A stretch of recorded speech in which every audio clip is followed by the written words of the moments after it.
جمعرات کے روز شمالی مغربی کنارے کے فارا کیمپ میں عطیات تقسیم کرنے کی ایک تقریب منعقد ہوئی، جس میں چین کی جانب سے فلسطینی خاندانوں کو سردیوں کی امدادی اشیاء فراہم کی گئیں۔ یہ امدادی اشیاء چین کے دفتر فلسطین کی جانب سے محمود عباس فاؤنڈیشن کے ذریعے لوگوں تک پہنچائی گئیں۔ چین مسلسل 4 سال سے فلسطین کے مختلف پناہ گزین کیمپوں میں سردیوں کی عطیہ پروگرام منعقد کر رہا ہے۔ توقع ہے کہ رواں برس شمالی مغربی کنارے کے 4 گورنریٹس طوباس، جنین، طول کرم اور ہیبرون میں تقریباً 2000 پناہ گزین اور کم آمدنی والے خاندان کمبل اور برقی ہیٹر سے مستفید ہوں گے۔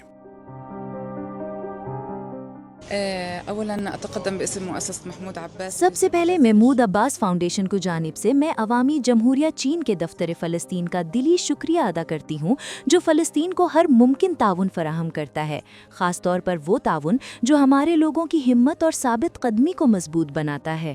گرم کپڑوں اور خوراک کے پیکٹ سمیت بنیادی ضروریات کی فراہمی اس میں شامل ہیں تاکہ ہمارے شہریوں کی ہمت اور برداشت مضبوط رہے۔ یہ محمود عباس فاؤنڈیشن اور عوامی جمہوریہ چین کے دفتر کے درمیان مسلسل تعاون کا 4تھا سال ہے۔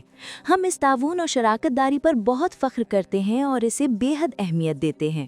ہم اس تعاون کو مزید مضبوط اور بہتر بنانے کے لیے مسلسل کام کر رہے ہیں تاکہ ضرورت مند خاندانوں تک مدد پہنچائی جا سکے اور خصوصاً انسانی و سماجی پہلوؤں میں مدد کا ہاتھ بڑھا کر ان کی ہمت اور حوصلے کو فروغ دیا جائے۔ جمعرات کے روز دونوں فریقین نے شمالی وادی اردن کا دورہ کر کے مقامی خاندانوں میں کمبل اور بجلی کے ہیٹر تقسیم کیے۔